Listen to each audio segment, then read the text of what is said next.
మరో breaking news చూస్తున్నాం. తెలంగాణ రాష్ట్రంలోని పలు జిల్లాలతో పాటు కర్ణాటక, మహారాష్ట్రలో భారీ వర్షాలు కురుస్తున్నాయి. గతంలో జూలై నెలలో కురిసిన భారీ వర్షాలకు చెరువులు, కుంటలు పూర్తి స్థాయిలో నిండిపోయాయి.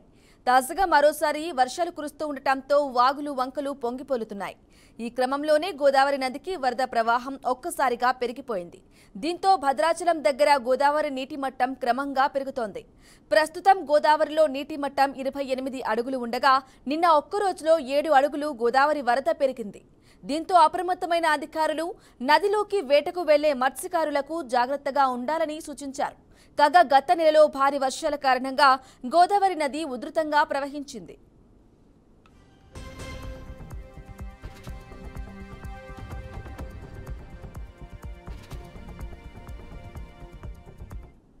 ఇక ఇదే అంశంపై మరింత సమాచారం అందించడానికి మా ఖమ్మం ప్రతినిధి శ్రీధర్ అందిస్తారు. శ్రీధర్, చెప్పండి.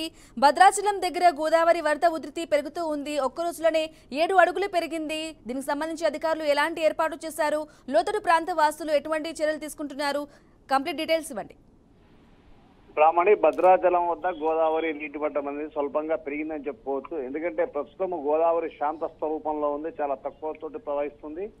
అయితే నిన్న అనూహ్యంగా అంటే ఇక్కడ లోకల్లో లేకున్నా కానీ మహారాష్ట్ర మరియు ఛత్తీస్గఢ్ మరియు కర్ణాటక ప్రాంతంలో ఎక్కువగా, అటవీ ప్రాంతంలో బాగా, ఏజెన్సీ ప్రాంతంలో ఎక్కువగా వర్షాలు పడటం వల్ల, ఆ యొక్క వర్షాల యొక్క ప్రభావం వల్ల నిన్న ఒక్కరోజే సుమారు 7 నుండి 8 అడుగుల గోదావరి యొక్క వరద నీటి పెరగడంతో కొద్దిగా అధికారులు అయితే అప్రమత్తంగా అయ్యారు. ఎందుకంటే ప్రస్తుతము 28 అడుగులు మాత్రమే ప్రవహిస్తుంది.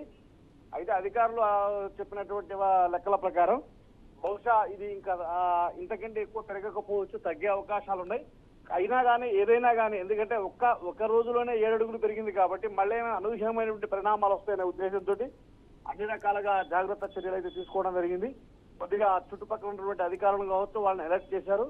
కాకపోతే గతంతో పోల్చుకున్నప్పుడు ఇప్పుడు ఉన్నటువంటి పరిస్థితులు, అంటే మన దగ్గర వర్షం అనేది కొంచెం తక్కువగా పడటం, భద్రాచలం పరిసర ప్రాంతాల్లో కావచ్చు, ఏజెన్సీ ప్రాంతాల్లో కావచ్చు. అయితే ఎగువ ప్రాంతంలో, గోదావరి పరివాహక ప్రాంతంలో వర్షాలు పడడం అనేది దానివల్ల వరద వచ్చేసింది. అయితే ఇంకా వాళ్ళు అధికారికంగా ఇచ్చిన లెక్కల ప్రకారం సాయంత్రం వరకు గోదావరి యొక్క వరద అనేది తగ్గే అవకాశాలు ఉన్నాయని చెప్పారు Brahmani. Right Sridhar, thank you for the updates.